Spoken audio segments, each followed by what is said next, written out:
Hello to my all viewers in one education tutorial. तो आज हम कर रहे हैं पार्ट ऑफ स्पीच का फिफ्थ टॉपिक एडवर्ब। इससे पहले मैं नाउन, प्रोनाउन, एडजेक्टिव और वर्ब के टॉपिक अपलोड कर चुकी हूँ, आप उन्हें भी चैनल पे जाके देखिए। एडवर्ब है हमारे सामने आज, और एडवर्ब क्या होता है? An adverb word that qualifies and modifies the meaning of a verb, preposition, adjective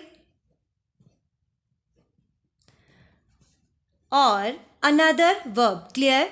हमारी जो एडवर्ब होती है वो क्या करती है? क्वालिफाई करती है और मॉडिफाई करती है किसी वर्ब के मीनिंग को, प्रेपोजिशन के मीनिंग को, एडजेक्टिव आ गया, या फिर कोई अनदर एडवर्ब होती है उसकी मीनिंग को ये डिफाइन करती है। मैं आपको यहाँ पे सबसे पहले एग्जांपल लिखकर बताती हूँ।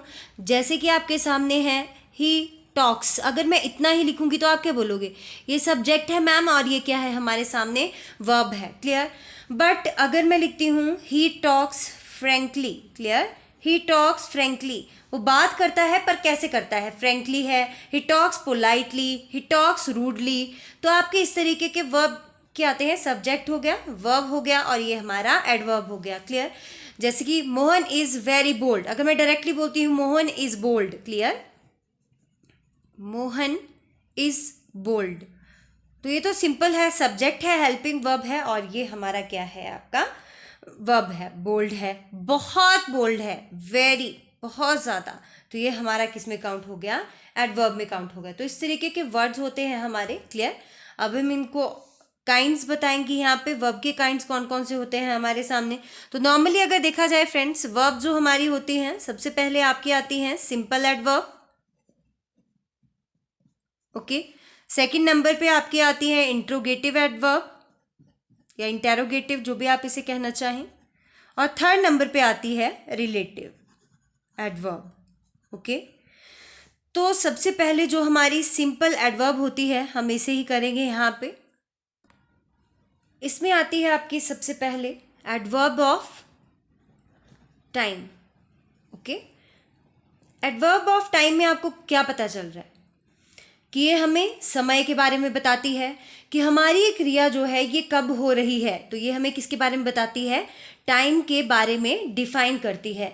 मतलब कोई भी टाइम ऑफ एनी एक्शन है ना, टाइम ऑफ एनी एक्शन कब हो रहा है, तो वो हमें बताती है ये वाली एडवर्ब। कौन सी? Verb of, sorry, adverb of time. जैसे कि यहाँ पे कौन कौन से? टुडे है, टुमारो है, lastly, monthly, clear, shortly, daily, ये सारी चीजें इसी में ही आएंगी। यहाँ पे मैं सारे के सारे नाम लिख के वर्बली कहती हूँ। ऑलरेडी हो गया, शॉर्टली है, इमीडिएटली है, इस तरीके के वर्ड जो हैं आपके, ये किस में आते हैं? एडवर्ब ऑफ टाइम में हमारे काउंट होते हैं। यहाँ पे मैं आपको एक दो एग्जाम्पल यहाँ पे लिख देती हूँ, क्योंकि एग्जाम्पल के थ्रू हमें और ज़्यादा क्लियर होती है चीज़ें। तो यहाँ पे हमारा एग्जाम्पल फर्स्ट वन आएगा, टुमारो इज। ये वाली कौन सी वर्ब है? टुमारो। टुमारो तो ऑब्वियस ही बात है, ये कौन सी है हमारी? That is adverb of time. Clear? Adverb of कौन सी है? ये टाइम आ रही है हमारे पास, है ना। नेक्स्ट है, इसका एग्जाम्पल ही टुमारो का मैं आपको बता दूं, तो I will go to school tomorrow.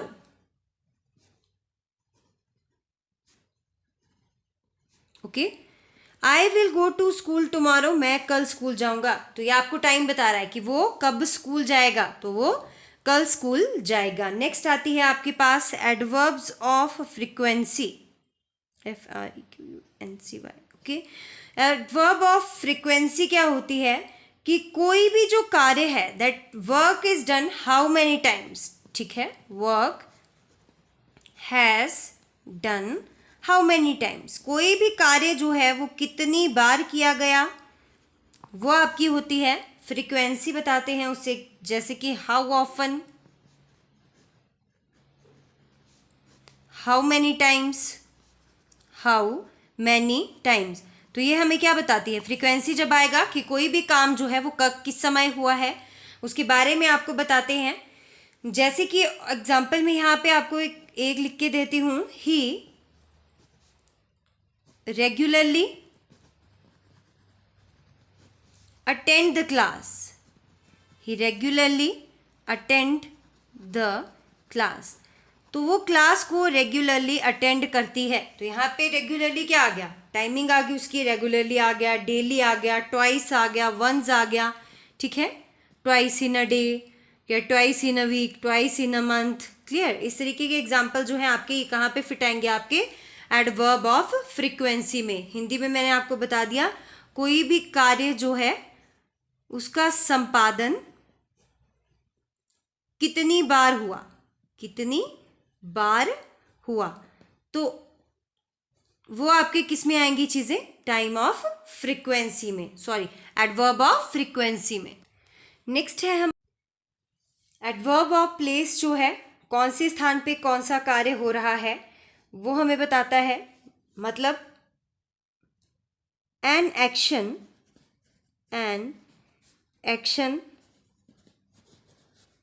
performed at what place, कि कोई भी कार्य जो है वो कौन से स्थान पे हो रहा है वो हमें बताती है आपकी एडवर्ब ऑफ प्लेस. तो इसके साथ मैं एग्जांपल बताती हूँ. शॉर्टकट में अगर लिखा जाए तो जैसे कि हियर, देयर, बैकवर्ड. ठीक है, इस तरीके के एग्जाम्पल जो है यहाँ पे आती हैं. Everywhere, anywhere. क्लियर. तो ये आपकी किस में आएंगे, एडवर्ब ऑफ प्लेस में. फॉर कहीं दूर, कहीं नज़दीक, outside, inside, within, near way. तो ये सारी की सारी चीज़ें हमारी किस में आती हैं, एडवर्ब ऑफ प्लेस में आती हैं. यहाँ पे एक एग्जाम्पल में लिख के देती हूँ आपको. Please come here, please come here, please यहाँ आओ. मैंने बता दिया आपको, हेयर आपकी किस में, प्लेस में आई. क्लियर. ही वेंट फार, मतलब कि वह दूर गया. ये आपकी किस में आएगी, एडवर्ब ऑफ प्लेस में आएगी. नेक्स्ट वन आती है आपकी एडवर्ब ऑफ डिग्री और क्वांटिटी. ठीक है, या फिर डिग्री आएगा या फिर क्वांटिटी आता है. ठीक है, तो यहाँ पे हमारी चीज़ें कैसे आती हैं, जैसे कि कोई भी काम जो है, adverb of degree that indicate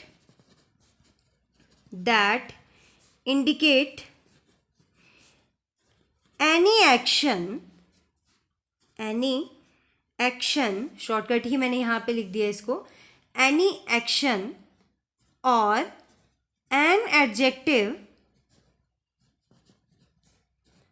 or an adverb, they answer the question like, वो कैसे आंसर करेंगे क्वेश्चन का, आंसर द क्वेश्चन लाइक. तो आंसर करेंगे कैसे, करेंगे आंसर हाउ मच या फिर टू मच. हाउ मच हो गया, टू मच आ गया, इन वट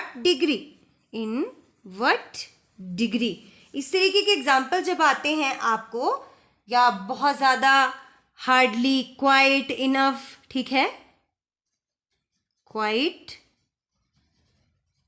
इनफ, ये आपके सारे किस में काउंट होते हैं, ये आपके काउंट होते हैं एडजेक्टिव ऑफ क्वांटिटी में. मतलब बहुत ज़्यादा, क्वाइट, बिल्कुल, इनफ, कम, nearly, exactly, hardly, too much. Clear. तो ये सारी की सारी चीज़ें हमारी किस में आएंगी, एडवर्ब ऑफ क्वांटिटी में आती हैं. तो इसका एग्जाम्पल मैं यहीं पे लिख देती हूँ आपको एक. क्लियर. नेक्स्ट पेज पे जाने से अच्छा है कि मैं यहीं पे ही लिख दूँ. The T is rather hot, चाय जो है वो अभी गर्म है. सॉरी, चाय जो है, रादर का मतलब क्या हो गया, the T is rather hot. T is hot तो मतलब है चाय गर्म है, मतलब चाय जो है रादर जरूरत से अधिक गर्म है. रादर का मतलब यहाँ पे क्या आएगा, जरूरत से अधिक गर्म है. तो जरूरत से अधिक जब कोई चीज है तो उसके लिए आप क्या यूज करते हो, that is your adverb of degree आप उसको कहते हो. क्लियर. या फिर कोई और एग्जाम्पल मैं आपको लिखती हूँ इसका, नेक्स्ट पेज पे ही चलते हैं। नेक्स्ट एग्जाम्पल मैं उसको बता रही हूँ आपको। The cow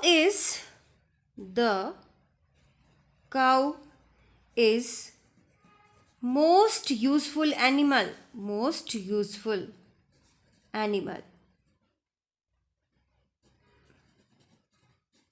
the cow is useful animal, simple सा भी हो सकता था, बट मोस्ट लिखा है। मोस्ट का मतलब क्या होता है? बहुत लाभदायक, है ना। मतलब द काउ जो है एक लाभदायक एनिमल है। अगली एडवर्ब हमारी आती है एडवर्ब ऑफ मैनर। मतलब मैनर का मतलब क्या होता है? हम किसी को क्या कहते हैं? तुम्हें मैनर नहीं है, तुम्हें बात करने के मैनर नहीं है, तुम्हें काम करने के मैनर नहीं है। तो मतलब क्या होता है उसका? सिंपल सा मीनिंग अगर लिया जाए तो कोई भी वर्ब जो है, कोई भी क्रिया जो है, वो किस तरीके से कंप्लीट की जाती है, ठीक है।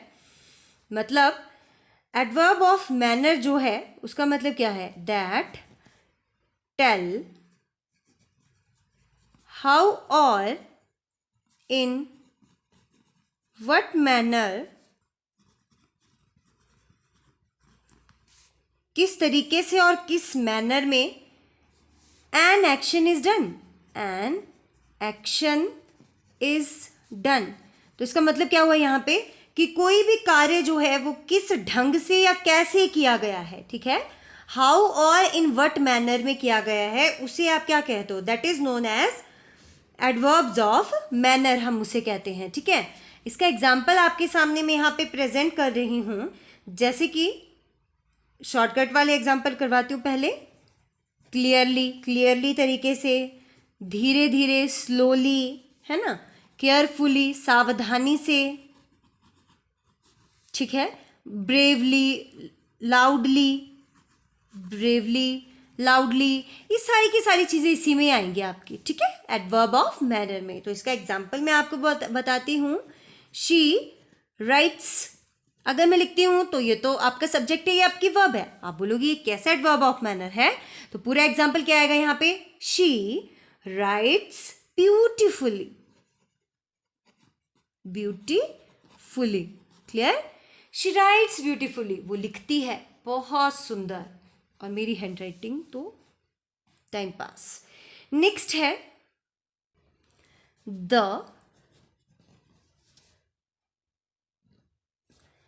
The child step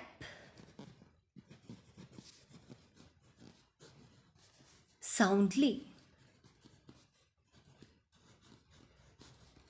the child slept soundly. Clear? तो यहाँ पे क्या है? बच्चा चैन से सोया है। सिंपल सा मीनिंग है। द चाइल्ड स्लेप्ट तो मतलब बच्चा सोया है। द चाइल्ड स्लेप्ट साउंडली का मतलब क्या होता है? बच्चा चैन से सोया है। Next is adverb of affirmation और निगेशन। मतलब जो हमारी ये एडवर्ब्स होती हैं, अफर्मेशन और निगेशन का मतलब ये आपकी पॉजिटिव भी होती हैं और नेगेटिव भी होती हैं। मतलब स्वीकारात्मक भी होती हैं और नकारात्मक भी होती हैं। ओके, इनको आप क्या कहते हो? एडवर्ब ऑफ अफर्मेशन और negation that indicate assertion and denial respectively। Clear? Respectively तरीके से होती है इसमें चीज़ें। जैसे कि मैं आपको डायरेक्ट इसका एग्जाम्पल ही बताती हूँ, आपको ज़्यादा क्लियर होंगी चीज़। वैसे मैंने डेफिनेशन तो बता ही दिया आपको। Are you well?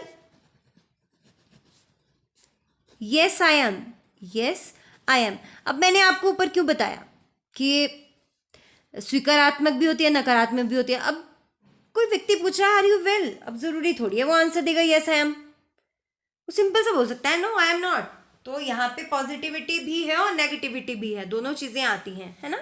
जैसे कि अब हर तरीके के क्वेश्चन के लिए डबल आंसर ही रहेंगे। जैसे कि मैं यहाँ पे आपको अब नेगेटिव का एग्जाम्पल बता देती हूँ, ताकि आप बोलें ये तो पॉजिटिव का एग्जाम्पल है मैम, हम यहाँ पे नेगेटिव कैसे लिखेंगे, ठीक है। Will you support him? Will you support him? अब बोलो, अब यहाँ पे अगर आंसर लिखना होगा तो बोल दोगे यस एवरी टाइम, ठीक है, और नेगेटिव में देना होगा नो, नेवर, नहीं, कभी नहीं। तो अब ये दोनों तरीके से होता है, यहाँ पे पॉजिटिविटी की संभावना भी रहेगी और नेगेटिविटी की भी संभावना रहेगी। ओके, यस और नो। एडवर्ब जब होता है तो उसके बाद फुल स्टॉप या कॉमा आपने जरूर लगाना है। क्लियर? यस और नो जब भी एडवर्ब में आएगा you have to use their full stop और कॉमा। नो के बाद कॉमा, नेवर के बाद फुल स्टॉप। यहाँ पे रह गया मेरा यस के बाद कॉमा, आई एम के बाद फुल स्टॉप। ये आपने याद रखना है, ये भी इसके एक एरर में आ सकता है आपको, है ना। नेक्स्ट आती है हमारी एडवर्ब ऑफ रीजन। अब एडवर्ब ऑफ रीजन का मतलब क्या है, ये भी आपको वर्ड से पता चल रहा है। किसी भी एक्शन का कोई भी रीजन हो सकता है, कारण हिंदी में, है ना। अगर मैं बोलूँ तो यहाँ पे तो normally reason of action. Example यहाँ पे आएंगे, जैसे आपकी चीज़ें हैंड्स में हो सकती हैं, देयरफॉर, डज, सो। क्लियर? इस तरीके की चीज़ें यहाँ पे रहेंगी। एग्जाम्पल में यहाँ पे आपको लिख के बता रही हूँ, शी, क्लियर दिख रहा है ना आपको, she spokes slowly, she spokes slowly, so I could not hear her. मतलब वो बहुत धीरे बोलती है, मैं उसे सुन नहीं पाता। आई कुड नॉट हियर हर। ठीक है, तो कारण बताया है भाई, सुन नहीं पाता तो उसका कारण है क्योंकि वो बोलती ही स्लो है, इसलिए नहीं सुन पाता। और एग्जाम्पल अगर आपको बताऊं, मैं वर्बली बता देती हूँ, she has lost her purse therefore she is sad. उसने अपना पर्स खो दिया इसलिए वो दुखी है। कोई पूछेगा वो दुखी क्यों है, तो कारण है ना उसके पीछे कि उसका पर्स खो गया है, उसके पैसे चोरी हो गए। भाई इतनी बड़ी बात हो गई, वो सैड तो होगी ही। नेक्स्ट आती है एडवर्ब ऑफ या इंट्रोगेटिव एडवर्ब। ये हमारी सिंपल वर्ब्स मैंने कंप्लीट कर ली। उसमें मैंने आपको क्या बताया, ऑफ टाइम बताई, प्लेस की बताई, फ्रीक्वेंसी की बताई, मैनर की बताई, क्वांटिटी की बताई, रीजन की बताई। क्लियर? अफर्मेशन, निगेशन आपको बताया। अब मैं आपको बता रही हूँ interrogative adverbs. Clear? Interrogative adverbs में आपके एज क्वेश्चंस जब रहते हैं, किस टाइम, किस समय, किस जगह पे, ये आपकी नॉर्मली एडवर्ब ऑफ इंट्रोगेटिव में आती हैं। When you ask any kind of question. Clear? तो यहाँ पे जब भी कोई भी प्रश्न पूछे जाते हैं तो हम उसको क्या काउंट करते हैं, इंट्रोगेटिव एडवर्ब।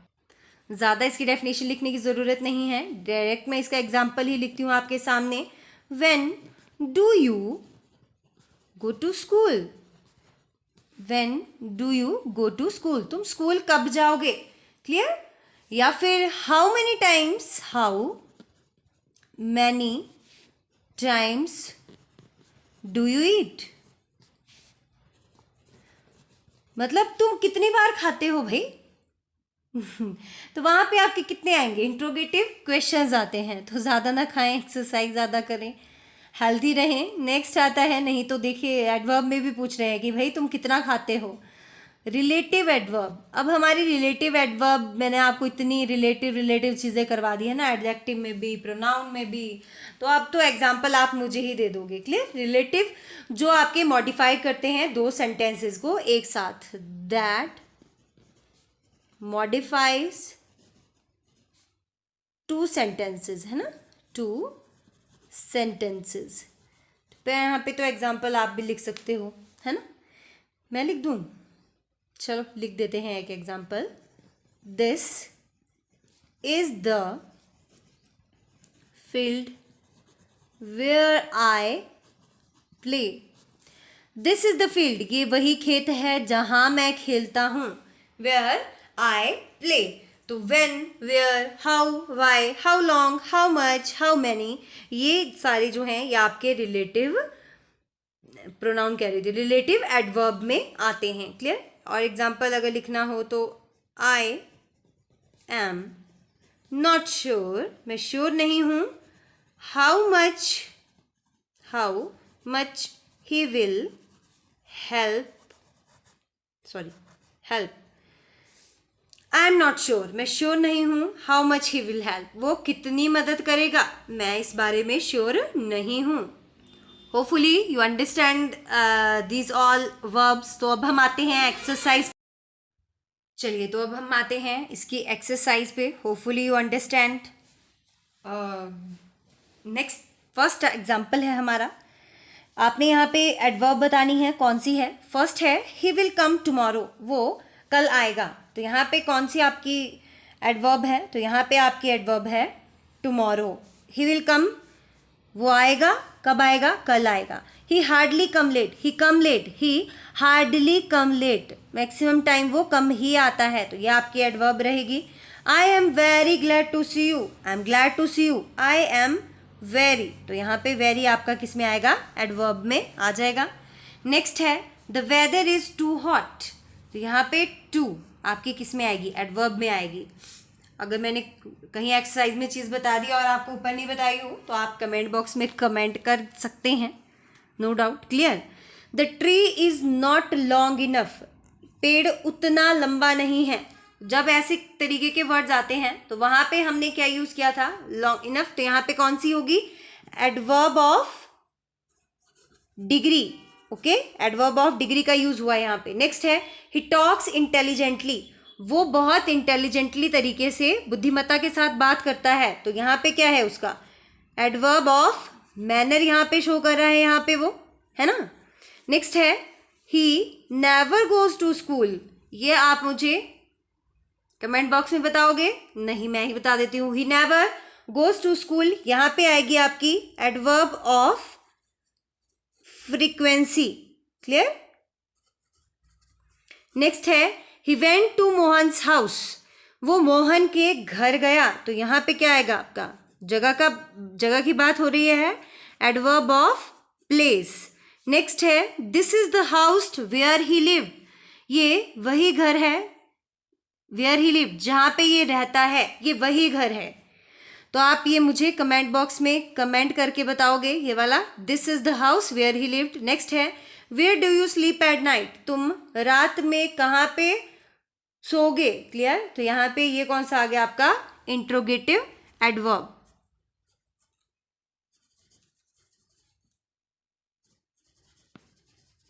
ओके, तो hopefully you understand all the material and like the video. तो लाइक, शेयर एंड सब्सक्राइब करना ना भूलें. Thank you so much friends. Have a nice time.